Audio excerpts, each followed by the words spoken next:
I am 크리스찬입니다.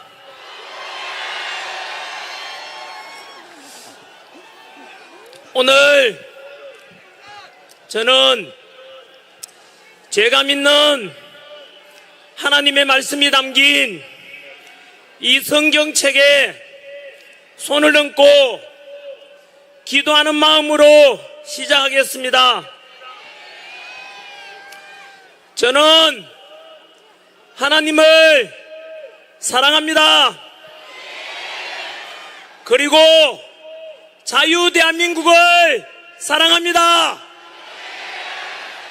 이렇게 기독교든 가톨릭이든 불교든 종교의 자유가 있고 표현의 자유가 있고 오늘 이 자리처럼 100만 명이 모여서 마음껏 대한민국 대통령은 윤석열, 우리의 대통령도 윤석열, 우리 대통령을 즉시 석방하라고 마음껏 외칠 수 있는 이런 자유 대한민국이 저는 너무 좋습니다.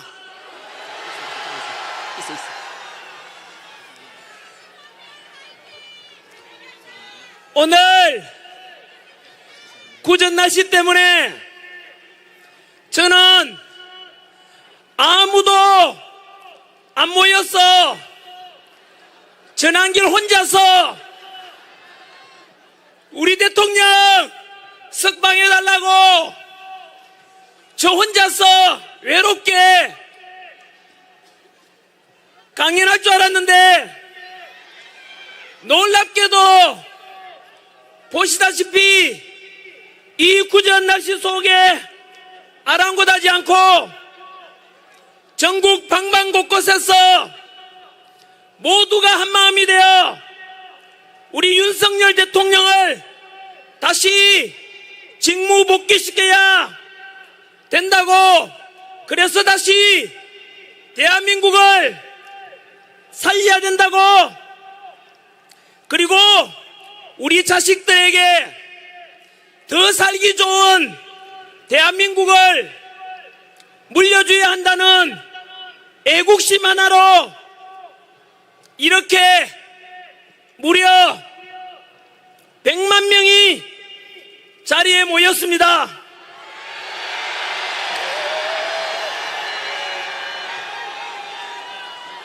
너무 감동이고 너무 감사하고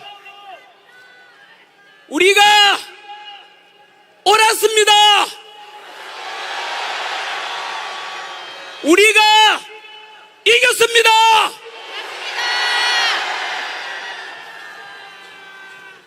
우리가 대한민국을 다시 살렸습니다. 이곳에 모인 여러분들이 윤석열 대통령을 다시 살려내고 여러분들이 대한민국을 다시 살린 역사의 주인공들이십니다. 오늘 2025년 2월 1일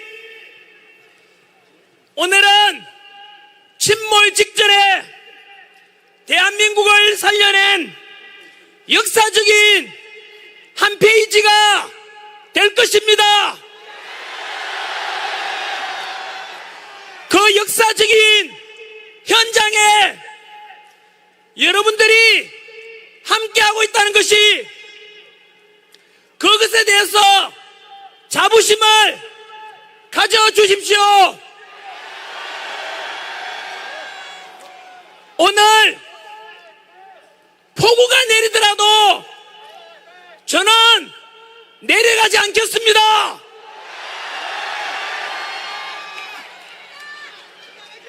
우리 대한민국 대통령께서는 야당의 폭압적이고 비폭력 비합법적인 방법으로 탄핵을 당하고 억울하게 누명을 쓰고 현재 구치소에 갇혀 계십니다. 우리 사랑하는 대통령을 생각하면 우리 이 정도는 견딜 수 있지 않겠습니까?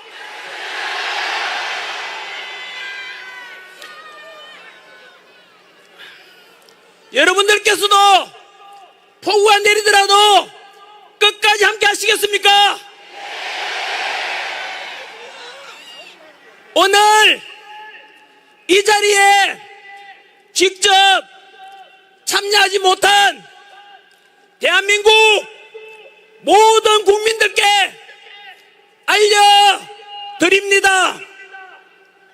지금 서울 광화문과 여의도 그리고 서울 구치소 앞 그리고 전국 곳곳에서도 100만 명 이곳 부산역 광장에서도 100만 명이 모여서 공수처의 불법 수사와 체포 서부지법의 불법 영장으로 억울하게 갇힌 우리 윤석열 대통령을 석방하고 탄핵을 반대하고 즉시 대통령 직무복귀를 명령하는 집회가 열리고 있습니다.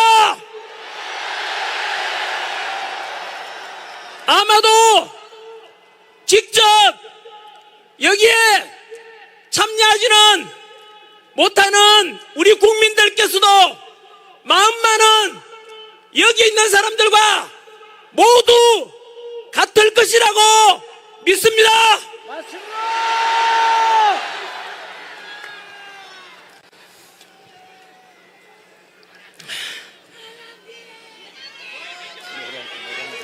이런 국민 여러분들 덕분에 비상계엄 때 10%대였던 대통령의 지지율이 50여일간의 탄핵 정국 속에서 지금은 대통령 지지율이 50%가 넘었고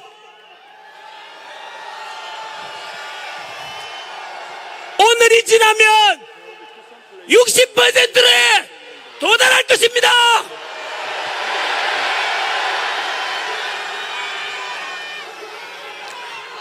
이것은 거대 야당의 입법 폭주와 무려 29차례 탄핵, 또 탄핵, 또 탄핵, 일방적인 정부의 예산 삭감을 통한 행정부를 마비시킨 야당의 실체를 전 국민들이 알아버렸고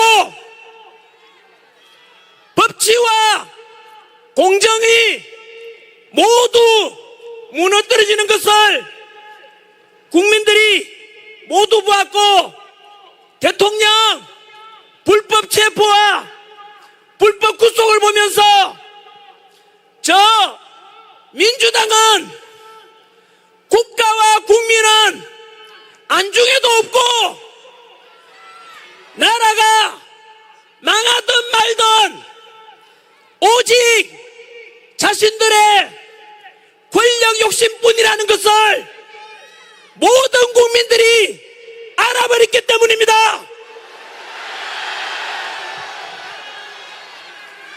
그래서 야당이 주장하는 대통령의 내란이 아니라 거꾸로 국민이 뽑은 우리 대통령을 탄핵시키고 행정부와 국가의 시스템을 모두 마비시키려는 거대 야당 민주당이 바로 내란 세력임을 모든 국민들이 알아버렸기 때문입니다.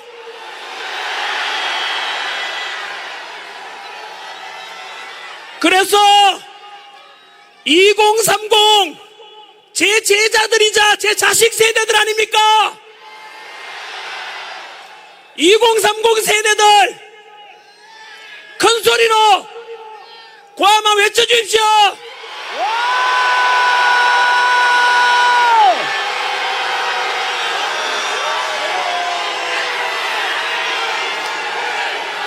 2030 세대 여러분, 정말 고맙습니다. 우리 기성세대가 미안하게 생각합니다.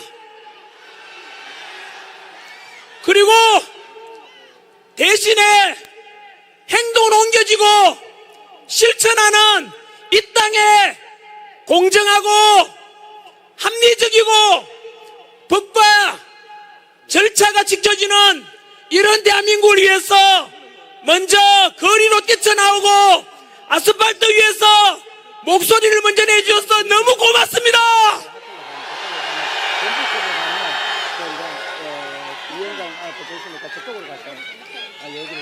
그래서 2030 세대들이 먼저 만든 단어입니다. 비상계엄이 아니며 이것은 모든 국민들에게 정치의 중요성이 얼마나 중요한지 깨우쳐주고 법과 질서가 무너지면 모든 국가도 무너진다는 것을 우리 윤석열 대통령께서 국민들에게 알리기 위해서 선포한 그 비상계엄이 모든 국민들을 일깨우는 계몽령입니다.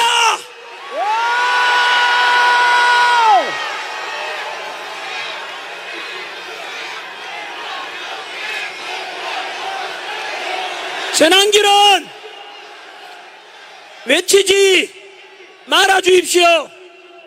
저는 단지 우리 2030에게 미안한 마음으로, 제가 가르쳤던 제자들에게 미안한 마음으로 단지 그들의 오히려 머슴이라 생각하고 목소리를 낼 뿐이고 그냥 이렇게 강단에 섰을 뿐입니다. 주인공은 바로 여기 앉아 계시고 서 계시는 모든 여러분들이 주인공입니다.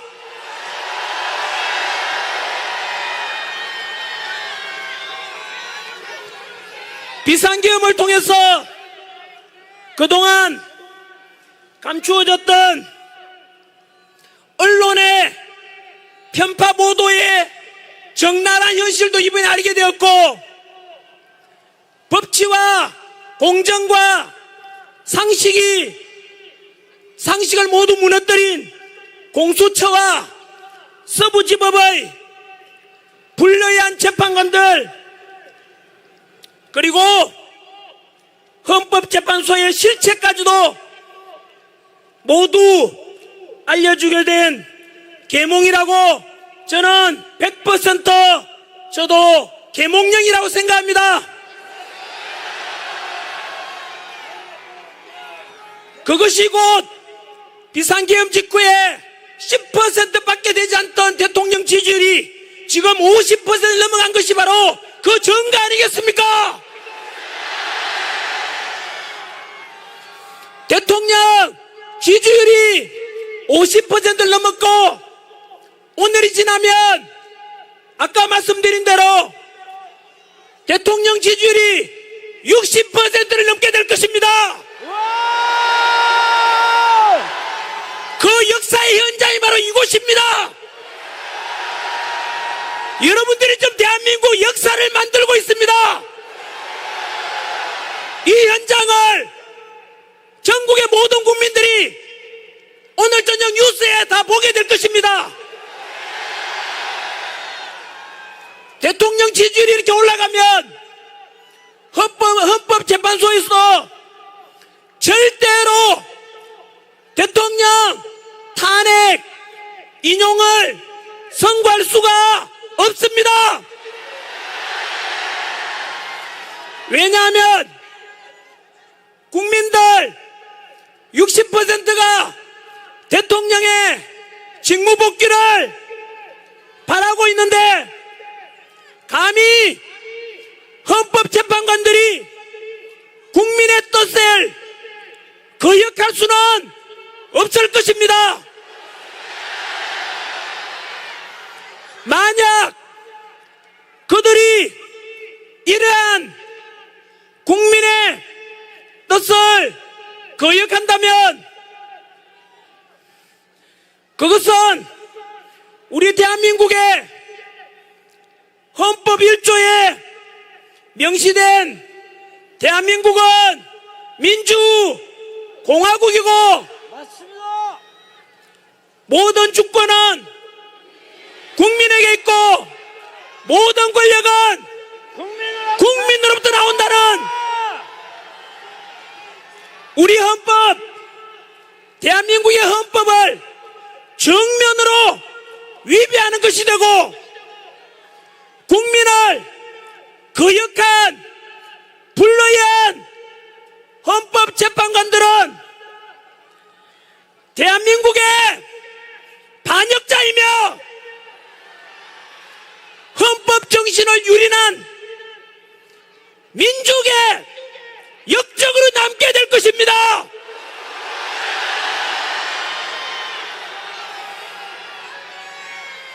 전국 방방곡곡에서 이 굳은 날씨를 뚫고 달려오신 바로 여러분들이 대통령을 살려내고 무너지기 직전에 대한민국을 살린 그 주인공들이십니다.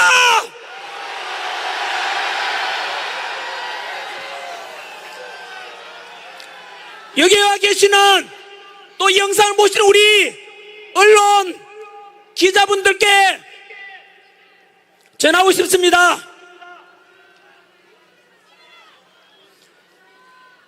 언론에서는 탄핵을 반대하고 대통령을 다시 복귀시켜야 한다는 지극히 상식적인 대한민국을 사랑하는 탄핵 반대 집회자들이 너무 많아지고 대통령 지지율이 자꾸 올라가니까 우리 국민, 상식파 국민들을 분열시키려고 이간질 보도를 반복하고 있습니다. 탄핵 찬성 집회보다 반대 집회 참석 인원이 10배, 20배, 100배가 많아지니까 놀라서 어떻게든 분열시키고자 광화문파, 여의도파, 구치소파, 또 우리 부산파 이렇게 부추기면서 이간질을 하고 있지만 광화문이든 여의도든 구치소 앞이든 이곳 부산이든 대한민국을 살리고자 하는 모두가 같은 마음의 애국자들이 모인 국민 상식파이고 모두 애국자들입니다.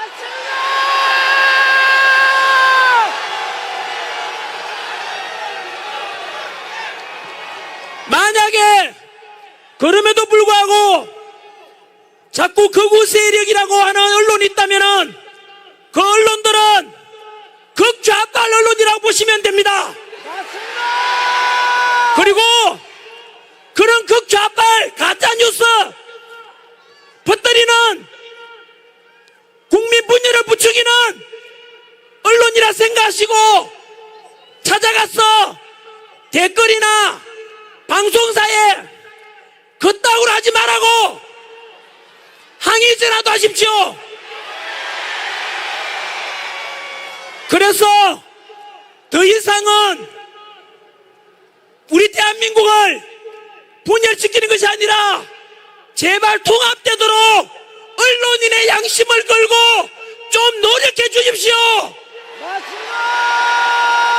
언론인들도 우리 대한민국 국민 아닙니까? 여기 옆에 와서 취재하고 계시는 수많은 언론인, 기자 여러분, 이제라도 늦지 않았으니 오늘 우리의 이러한 지극히 상식적인 요구를 하는 우리 편으로 돌아와 주십시오.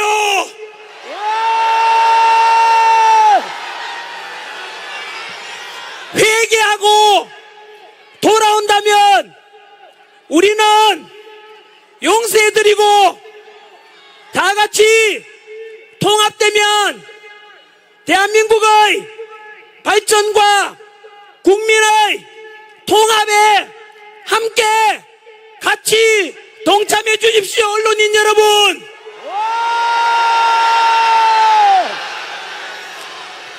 그리고 여당인 국민의힘 국회의원 여러분들께 부탁드립니다. 누구나 실수는 할 수가 있습니다. 저도 비상계엄 선포 직후에는 이거 미친 짓이다 라고 비판했습니다만, 시간이 지나면서 대통령의 깊은 계몽령의 뜻을 알고 지금은 우리 대통령 살리는 일에 모든 것을 걸고 이 뜻이 우리 국민의힘 의원들께서도 이제는 모두 하나 되어 우리의 대통령 탄핵을 기각시키고 직무 복귀할 수 있도록 같이 힘을 합칩시다. 그리고 대통령 직무 복귀하시면 당정 협의를 통해서 못다한 개혁을 다 이루어내고 이번 비상계엄으로 계몽이 되고 또 그동안 몰랐던 많은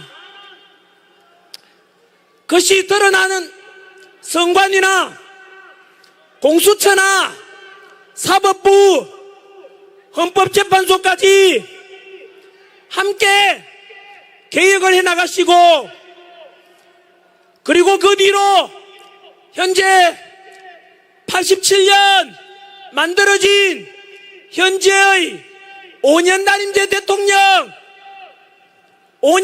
대통령이란 9차 헌법은 국민들은 당연히 이 헌법의 문제 때문에 너무나 우리 국가적으로 비극인 단기간에 공약이나 이런 정책을 시행하다 보니 많은 시행착오가 있으니까 4년 연임제라든가 이런 개헌도 함께 야당과 협의해서 만들어 주십시오.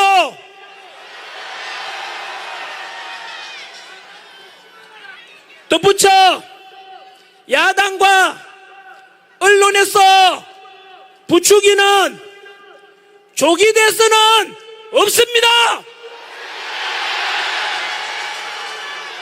남은 3년간의 윤석열 대통령 임기 다할 때까지 최선을 다해서 대통령을 도와주고, 더 나아가서 제2의 건국이라고 생각하고 이번에 드러난 비상계엄 이후에 나오는 수많은 문제들을 개혁해가고 새롭게 갈등이 아니라 통합으로, 과거가 아니라 미래로, 이제는 21세기형 첨단 디지털 선진 대한민국의 제도와 법도 새로 만들어야 되지 않겠습니까?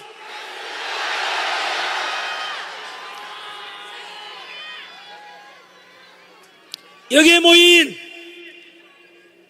우리들 100만 명 속에는 자유대한민국을 사랑하고 절대로 공산주의와는 타협할 수 없다는 이승만 대통령을 존경하는 사람들도 있고, 산업화를 이룬 경제성장의 영웅 박정희 대통령을 존경하는 사람들도 계실 것이고,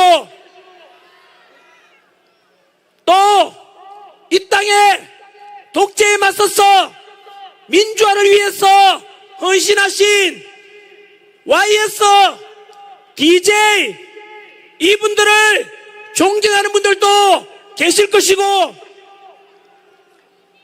부산 경남 출신으로서 언제나 동서통합, 지역통합, 비록 진보 세력의 지지를 얻어서 당선되었지만 그것을 넘어서 비록 욕먹더라도 실용주의가 중요하다 하시면서 한미 FTA 체결하시고 미국의 요청을 받고 이라크 자이툰 부대 파병을 통해서 확고한 한미동맹이 제일 중요하다고 강조하셨던 노무현 대통령을 또 존경하는 분들도 계실 것입니다. 이러한 실용주의 국익을 위해서는 진영을 넘어서 통합되어 가야 된다고 하셨던 이런 노무현 정신도 우리는 본받아야 될 것입니다.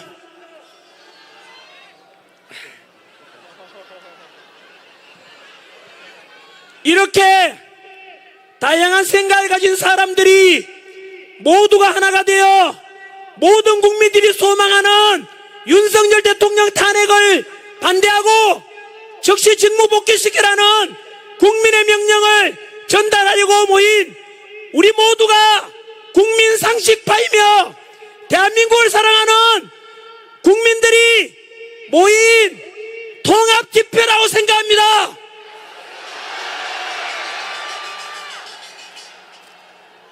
국민 여러분, 저는 정치인이 아닙니다. 저는 지난 26년간 학생들을 가르쳐온 강사일 뿐입니다. 그 2030 세대들을 가르치면서 한국사를 가르치는 강사로서 언제나 대한민국을 사랑하고 대한민국 국민으로서 늘 자부심을 가지라고 그렇게 살아가라고 가르쳐 왔습니다. 그런데 대한민국은, 그리고 대한민국 국민들은 얼마나 위대한지 아십니까? 우리 다들, 우리 할아버지 할머니 세대들은 겪었던, 우리는 일제로부터 35년간 식민 지배를 받았고 광복되자마자 5년 만에 6.25 전쟁이라는 300만 명이 넘는 희생자를 치는 동족상잔의 비극도 겪었습니다. 그럼에도 불구하고 이렇게 석유 한 방울 하지 않고 지하자원 하나 없는 나라가 놀랍게도 현재 세계 198개국 중에서 경제력 12위, 군사력 5위, 제조업 강국 5위, 국력은 우리는 식민 지배했던 일본을 넘어서 바로 세계 6위에 올랐습니다. 세계가 이런 경제 불황 속에서도 언론인들은 잘 보도하지 않는데, 이런 어려운 경제 여건 속에서도 우리 지난해 2024년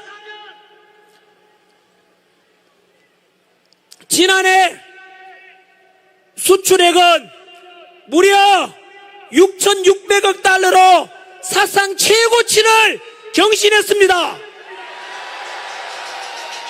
그 속에서 국제무역 수지는 500억 달러 흑자를 기록하였습니다. 이런 위대한 대한민국과 우리 국민 자랑스럽지 않습니까? 이런 업적에 현재 이런 귀한 소식을 듣게 만들어주신 현재 우리 대통령께서는 지금 갇혀있지 않습니까? 갇혀 계신 우리 윤석열 대통령이 들을 수 있도록 다 같이 윤석열 대통령, 제가 윤석열하면 대통령 한번 해주십시오. 윤석열 대통령 윤석열!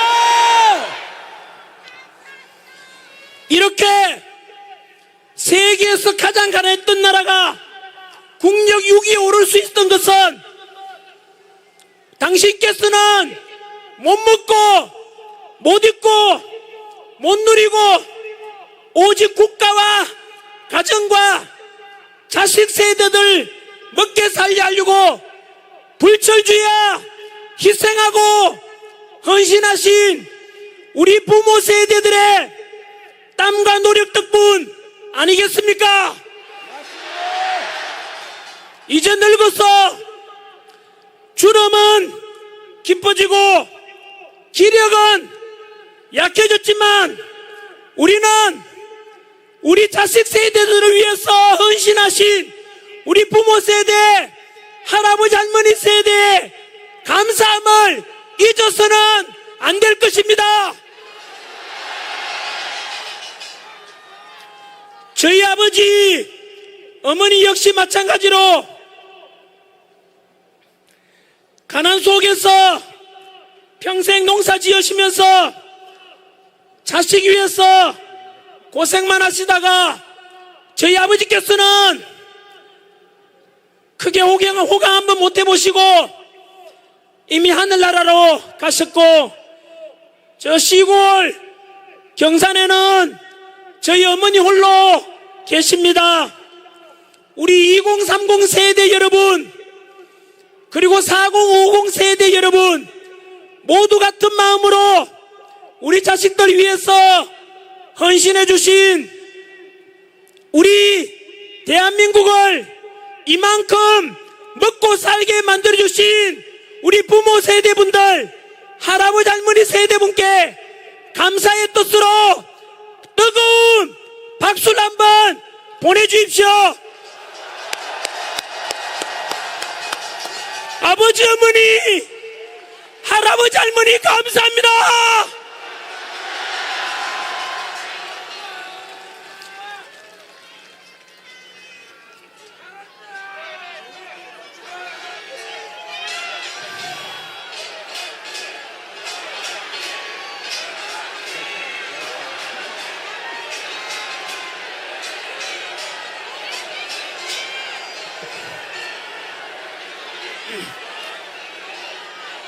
제가 사실은 억수로 솔직합니다. 그래서 거짓말을 못합니다. 솔직히 말씀드리면 좀 죄송하지만 저는 윤석열 대통령을 그렇게 좋아하지를 않았습니다. 2,000명 의료개혁 의대생 못 박아놓고 할 때도 좀 지나치다는 말씀도 생각도 들었고, 뭐 이래저래 잘한 거는 잘한다 하고 못한 거는 못한다 하는 평범한 시민이었습니다. 그런데 제가 이렇게 나서게 된 이유는 바로 원래 세란식 충신 가빈 사양처 이런 말이 있듯이 나라가 어려워져 보면 누가 충신인지 누가 간신인지 드러나게 됩니다. 이번에 저는 공수처에서 우리 대통령을 체포하는 과정에서 다들 기억하실 겁니다. 불법 체포 과정, 불법 체포영장 가지고 대통령 관저에 쳐들어가서 무려 3,000명이나 넘는 경찰을 투입해서 그 당시에 관저 밖에서 탄핵 찬성 반대 시민들도 모여 있었고 경찰과 그리고 관저 안의 경호처가 극단적으로 충돌 직전에 있을 때 그때 야당에서는 총 맞더라도 대통령을 끌어내라고 했습니다. 어떻게 국민들인데 총 맞아가면서 끌어내라고 하는 말이, 그런 말 하는 사람이 진정 지도자가 맞는지 묻고 싶습니다. 반면에 그것을 지켜보고 계시던 윤석열 대통령께서는 관저 밖에 탄핵을 찬성하든 반대하든 모두 우리 국민이고, 소중한 경찰도 우리 국민이고 경호처도 우리 국민인데 단 한 명도 다칠 수 없다, 절대로 충돌하면 안 된다, 차라리 내가 끌려가겠다라고 대통령께서 스스로 희생하시는 걸 보고 저는 그때 사실 윤석열 대통령이 이 대한민국과 국민 한 사람 한 사람을 얼마나 소중하게 생각하는지를 그때 진심을 알았습니다.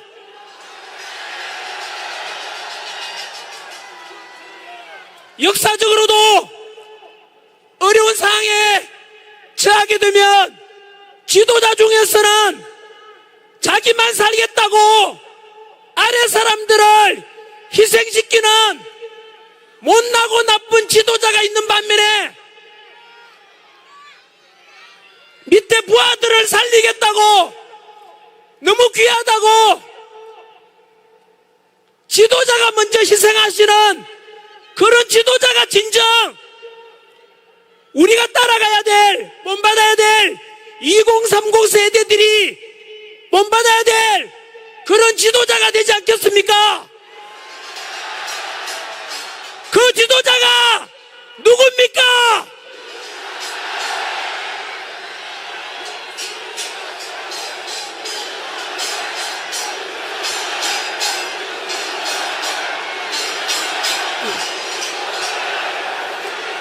그래서 저는 결심했습니다.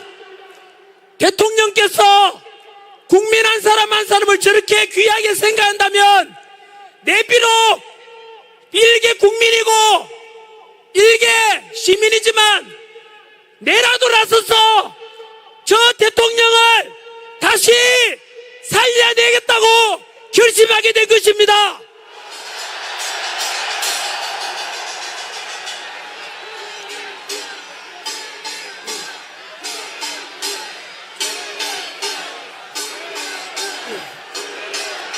전환길은 외치지 말아 주십시오. 저는 하나님을 믿는, 언제나 하나님께 모든 영광을 돌리는 그냥 하나님의 종이고, 또한 여기에 계시는 우산서서 얼굴도 잘 안 보이고 사람이 100만 명이나 되니까 잘 안 보입니다만은 윤석열 대통령께서 한 명 한 명의 국민들 소중한 게 생각하신 것처럼 저 역시 이름의 전환길, 저는 여러분들보다 잘난 것도 하나도 없고 오직 여러분들의 대신해서 2030 세대들을 대신해서 낯선 사람에 불과하니까 제 이름은 부르지 말아 주십시오.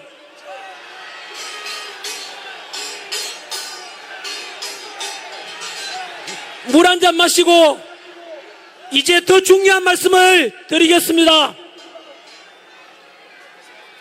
물 하나 좀 주십시오.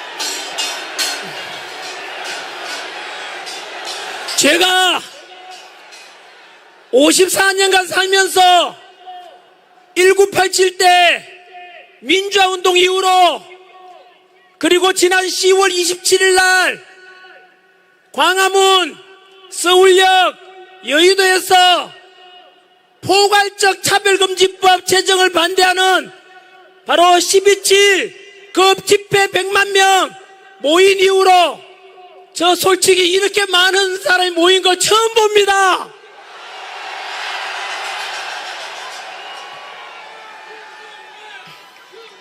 이번에는 좀 무거운 마음으로 말씀드릴 게 있습니다. 지금 갇힌 우리 대통령을 구출해내고 탄핵 기각시키고 직무복귀시키는데 가장 중요한 것이, 첫 번째는 아까 말씀드렸던 헌법재판소 위에 대한민국 국민, 주권을 가진 우리 국민이 있다는, 그래서 지지율을 높이는 것이 너무나 중요하고, 두 번째는 현실적으로 헌법재판소의 탄핵 심판, 야당에서는 지금 뭐가 그래 급한지 똥 누러온 개처럼 뭔가 캥기는 게 있는지 밀어붙이기 식으로 다급하게 나아가고 있는데, 그래서 우리는 헌법재판소의 탄핵 심판을 반드시 기각시켜야 되는 것이 현실적인 두 번째 문제입니다. 오늘 참석하신 100만 명, 부산, 경남, 울산을 비롯한 전국에서 오신 모든 국민 여러분께 말씀드리고자 합니다. 언론인들도 이것을 잘 보도해 주십시오. 제목은 나는 고발한다. 불의한 헌법재판관들을. 워낙 중대한 내용이라서 오직 사실에 근거한 것만 제시하겠습니다. 첫 번째, 불의한 재판관, 헌법재판소장을 겸하고 있는 문영배,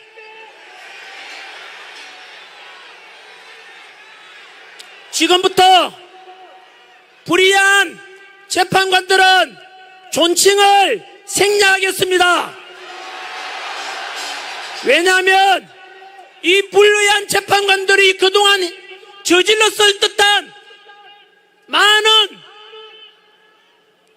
과오들을 생각하며 그 상처받고 피해받았던, 또 재판관이 잘못해서 패소해서 고통받았을 그 사람들 생각하면 절대로 존칭을 붙여줄 수가 없습니다.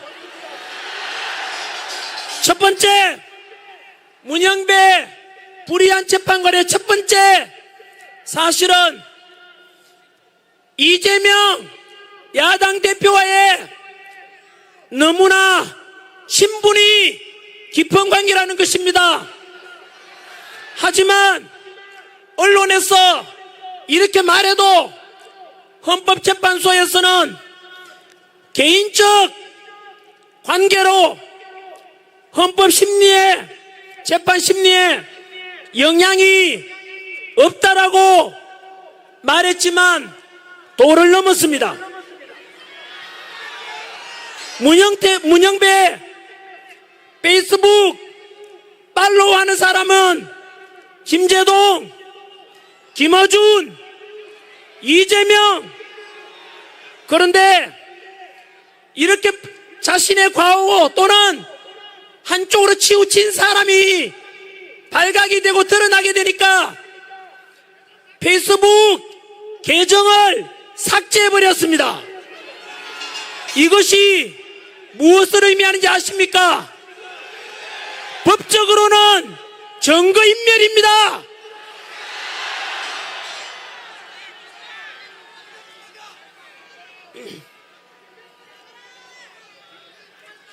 그리고 문영배 스스로 밝히기를 나는 우리법 연구회 내부에서도 가장 왼쪽에 있는 사람이다 라고 고백했고, 그것을 곧 무엇을 말하겠습니까? 문영배 본인은 극좌파라고 스스로 페이스북에서 밝혔던 것입니다.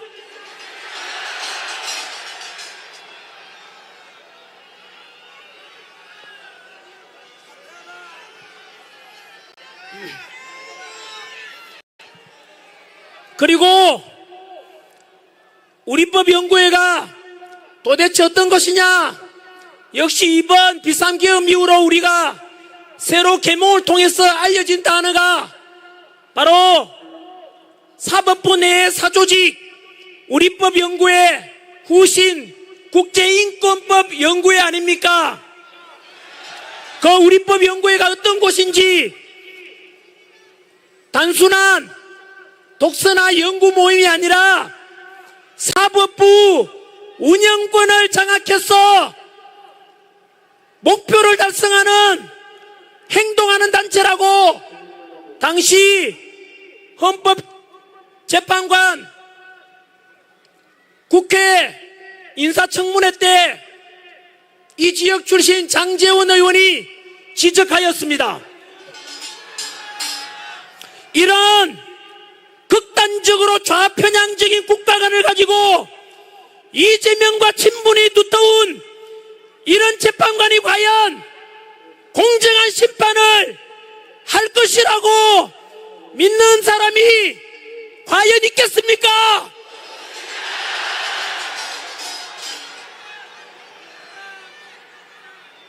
불의한 재판관. 두 번째, 역시 국제인권법연구회 소속 이미선 재판관의 과오를 고발합니다. 자신의 13억대 주식을 가진 회사 승소 판결을 내린 직후에 그 전후에 그 회사 주식을 추가로 매입했다고 드러났습니다. 여러분, 이것이 무엇인지 아십니까? 공정해야 될 재판관이 어느 한쪽을 편들어서 이익을 챙기려고 하는 너무나 비겁한 짓입니다. 여러분, 그 사정도 모르고 그 재판에서 패소해서 너무나 고통받을 패소한 사람을 생각해 보십시오. 이런 것은 너무나 사악한 짓입니다. 가장 기본인 법과 양심을 지켜야 되는 재판관이 양심을 발려먹고 부끄러움을 모르고 염치가 없는 것을 우리는 파렴치범이랍니다. 그리고 현실적으로 더 충격적인 것은 그 이미선 재판관의 여동생 이상희 변호사는 윤석열 대통령 퇴진 특별위원회 부위원장을 맡고 있습니다. 이것은 법적으로도 이해충돌 아닙니까? 양심이 있다면은 이런 재판에 이해충돌에 연관되는 재판은 기피 신청하는 것이 당연한 것 아니겠습니까?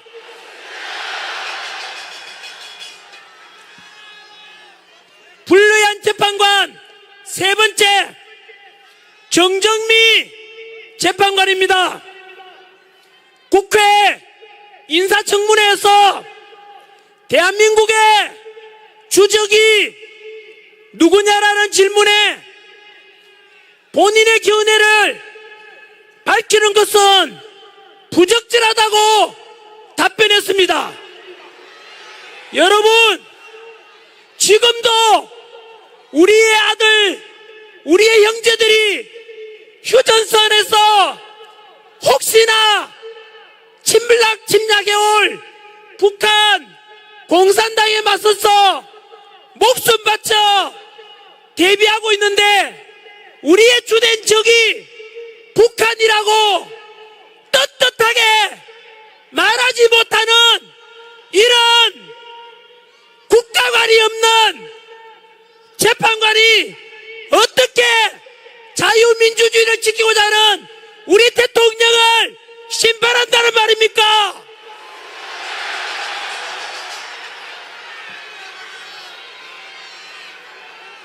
네 번째, 불리한 재판관 정계선. 역시 우리법 연구회 소속입니다. 이 사람의 남편은 황필규 변호사로서 현재 윤석열 대통령 탄핵 시국 선언을 했던 그 장본인입니다.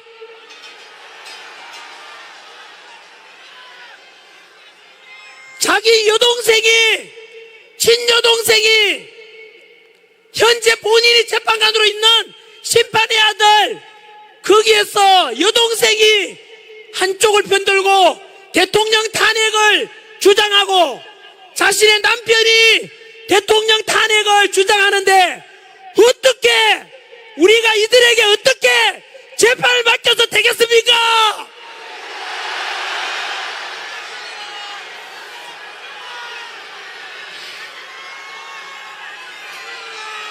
불리한 재판관이 되고자 하는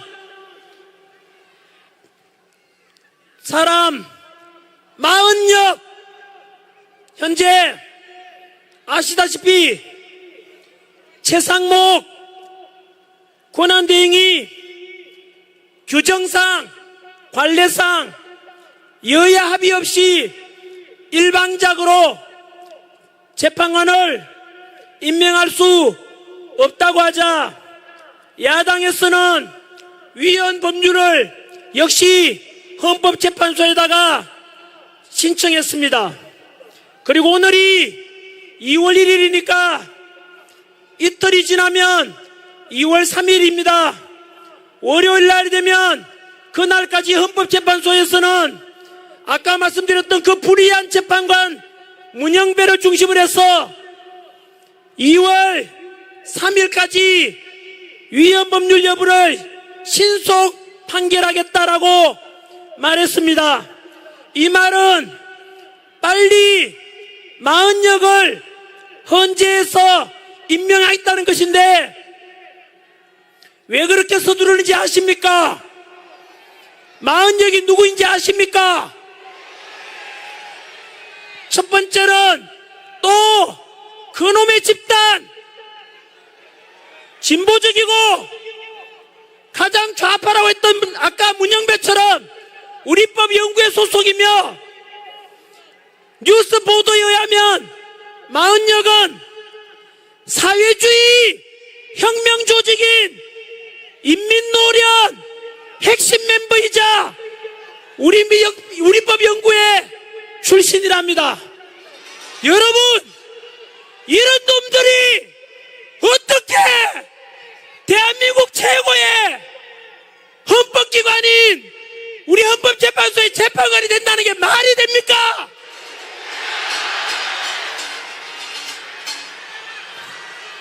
오늘 전한길이 이런 말 하면 잘 살펴보십시오.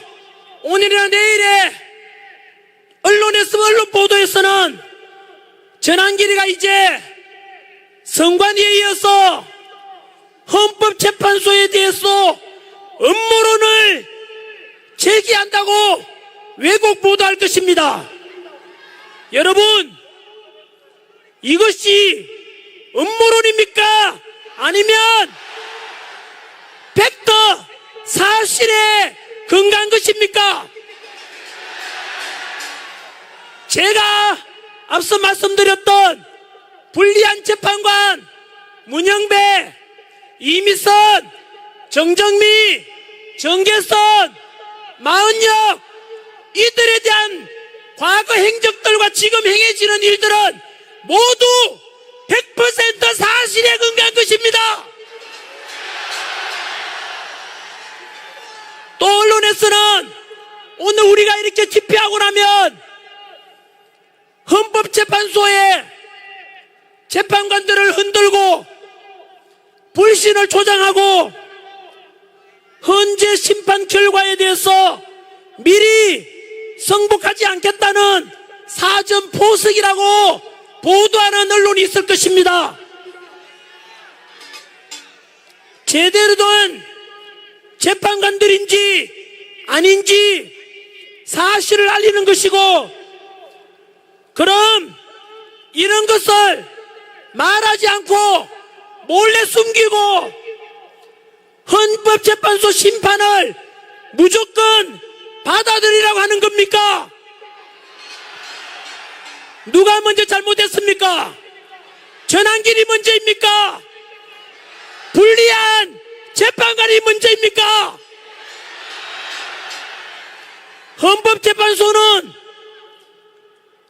헌법재판관에서는 공정성을 상실하는 순간 존재 가치를 잃는 것입니다.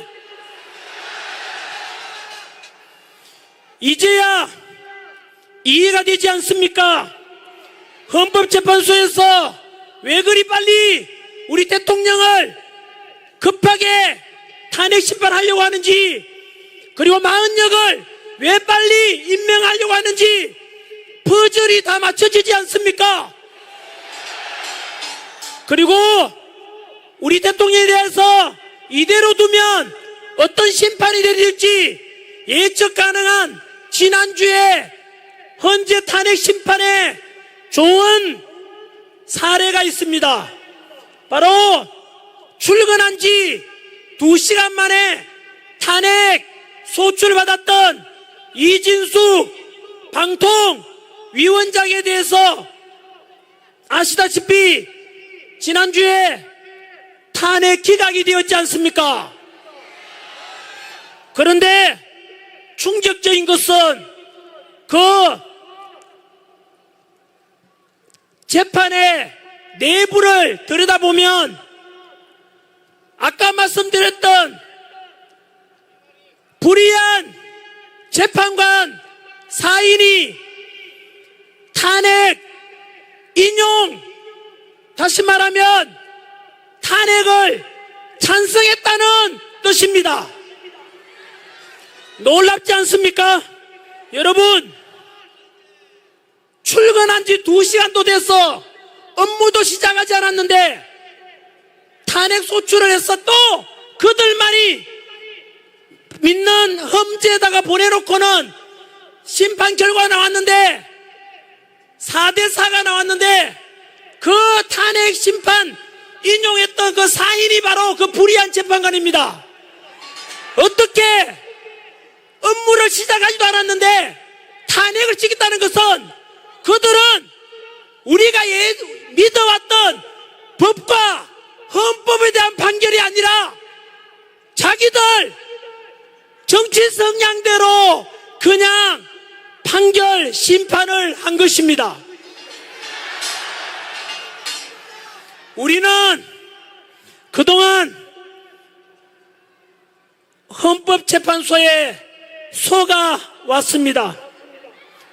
법과 양심에 따라서 재판한다고 믿어왔던 우리가 바보였던 것입니다. 이들 불의한 재판관들로 인해 대한민국 최고의 헌법기관인 헌법재판소의 모든 권위와 신뢰를 무너뜨린 원흉들이고 이들에게 우리 자유대한민국을 지키고자 하는 현직 대통령의 탄핵 심판을 맡긴다는 게 말이 됩니까?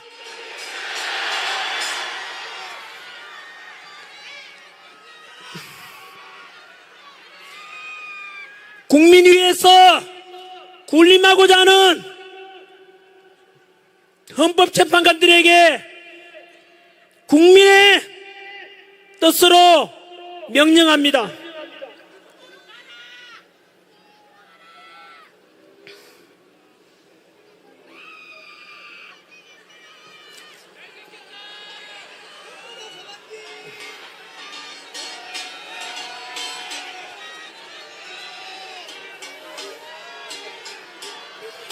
첫째, 국민의 이름으로 명령합니다. 첫 번째, 상기 불의한 재판관들 문영배, 이미선, 정정미, 정계선, 마지막 양심이 있다면 스스로 재판 기피 신청을 하라. 그리고 사법부 내에 과거 군대 하나회 같은 사조직인 우리법연구회 출신 40여건 절대로 임명하지 말라. 만약 재판 기피 신청이나 자진 사퇴를 하지 않을 경우에 모든 국민들은 이러한 불리한 재판관들의 심판에 승복하지 않을 것이다. 그리고 국민들이 헌재를 휩쓸 것이고 그 모든 책임은 불의한 재판관들에게 돌아갈 것입니다. 두 번째, 국민의 이름으로 명령합니다. 이 시간 이후로 모든 국민들께서는 혹시라도 법원에서 재판을 받게 된다면 담당 변호사들에게 반드시 확인하십시오. 저의 재판을 담당하는 판사가 우리법연구회 또는 후신 국제인권법연구회 소속이거나 출신인지를, 이 단체는 대한민국 전체 판사 3,214명 중에서 이미 탈퇴했거나 여전히 남아있는 사람들 합쳐서 대략 15% 되니까 3,400명 정도로 알려져 있습니다. 그런데 이미 그들이 추구했던 목적 그대로 법원 내 요직을 너무나 많이 차지하고 있습니다. 그런데 왜 그러면 다른 선량한 판사들은 아무 말 못하고 침묵해 왔는지 아십니까? 군대 하나회처럼 우리법연구회 소속 판사들이 대한민국 사법계 전 김명수 대법원장처럼 요직을 많이 차지한 주류 세력이 되어 있어서 그랬던 것입니다. 공무원 신분으로 침묵했던 것입니다. 불의한 재판관 문영배가 말했듯이 이 단체는 단순한 연구 모임이 아니라 과거 군대 내 사조직 하나회처럼 서로 밀어주고 당겨주고 그런 이익을 추구하는 단체였습니다. 그래서 앞으로 국민들께서는 반드시 확인하시고, 그리고 이 방송을 보시는 또는 모든 우리법연구회나 국제인권연구회 소속 재판관들은, 판사님들은 이렇게 해서 그 불의한 재판관들의 모습이 다 드러났으니까 이제는 모두 자진 사표를 내고 그만두십시오. 법원을 떠나십시오.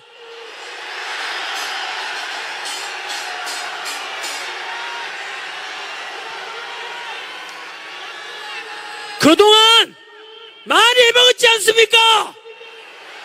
그리고 법원 내에서 억울한 사람이 없도록 공정한 재판한다고 불철주야에 애써왔던 수많은 양심적인 우리 판사님들, 이제 목소리를 내십시오. 이런 우리법연구회, 국제인권연구회 소속 모든 판사들은 법원을 떠나라. 그리고 그 모든 책임은 같은 단체 소속인 공수처장 오동훈, 불법영장 발부한 서부지법 이순영, 불의한 헌법재판관 문영배, 이미선, 정계선, 마은혁,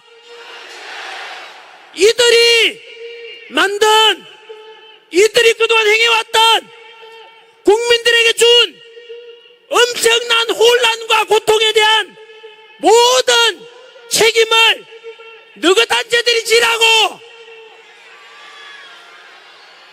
너희들은 대한민국 국민들이 믿어왔던 사법부에 대한 근본적인 신뢰와 공정성을 무너뜨린 모든 책임을 불의한 그 사람들이 다 져야 될 것입니다.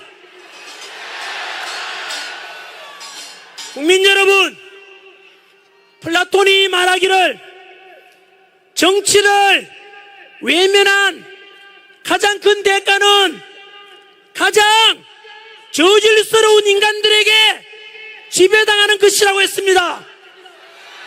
우리가 오늘 여기에 모인 것은 그런 저질스러운 인간들에게 지배받지 않고 법과 공정과 상식이 존재하는 이런 대한민국을 우리 스스로 만들어가기 위해서 이곳에 모인 것 아닙니까?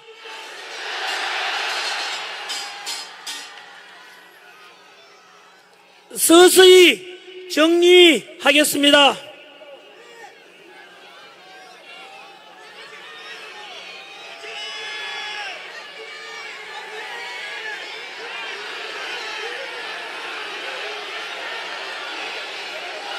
전한 길을 외치지 마시고 이런 일은 또 처음입니다. 원고지가 적어져서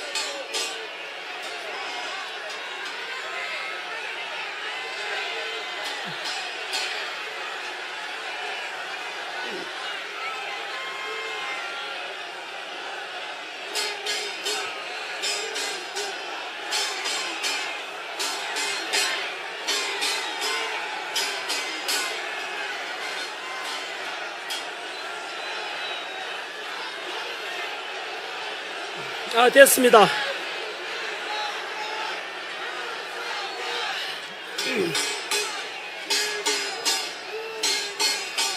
우리 국민들은 훌륭합니다. 지금 대한민국은 아시다시피 우리 더 이상은 이대로 보다가는 대한민국이 무너지겠다. 그리고 아까 말씀드렸던 가장 저질스러운 인간들에게 우리가 지배를 받겠다. 그 대한민국을 사랑하는 애국심에서 우리 주권을 되찾고자 무너져가는 대한민국을 살리고자 우리가 이 차가운 겨울비를 맞으면서 이곳에 버티고 있는 것 아닙니까?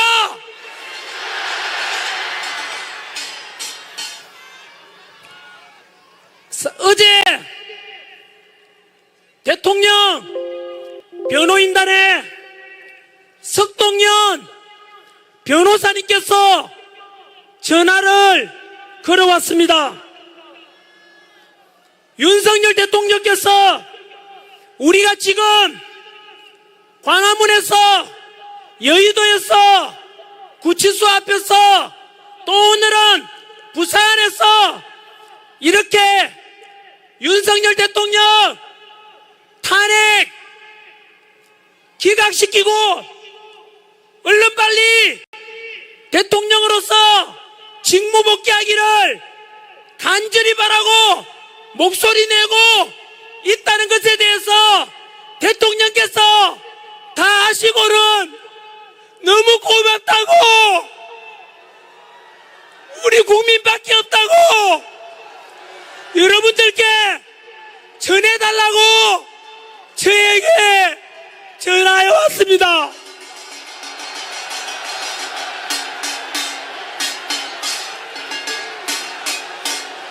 윤석열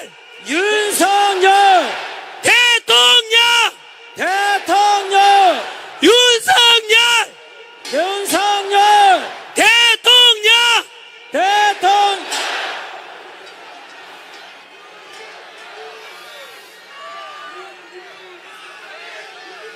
청년이 죽으면 민족이 죽는다고 도산한 차원씨께서 말씀하셨습니다. 우리 2030 청년 여러분, 자랑스럽습니다. 대한민국은 여러분들 덕분에 다시 일어날 것입니다.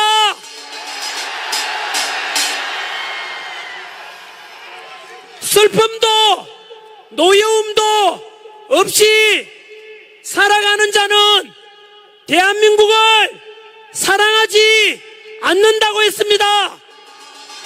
우리는 오늘 이 자리에 모여서 불의한 재판관에 대해서 분노하고 대한민국이 무너지려는 것에 대해서 함께 걱정하고 또 다시 살리자고 다짐하고, 이런 여러분들이 있는 한 대한민국은 영원할 것입니다.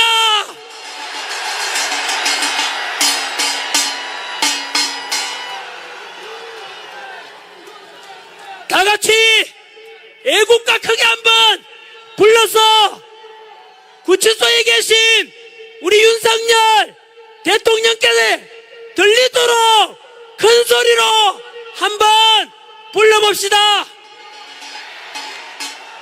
동해물과 백두산이 마르고 닳도록 하나님이 보호하사 우리나라 만세, 무구와 삼천리 화려강산, 대한 사람 대안으로 길이 보전하세. 와!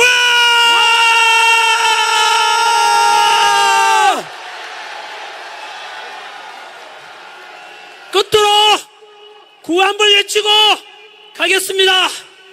싸우자! 싸우자!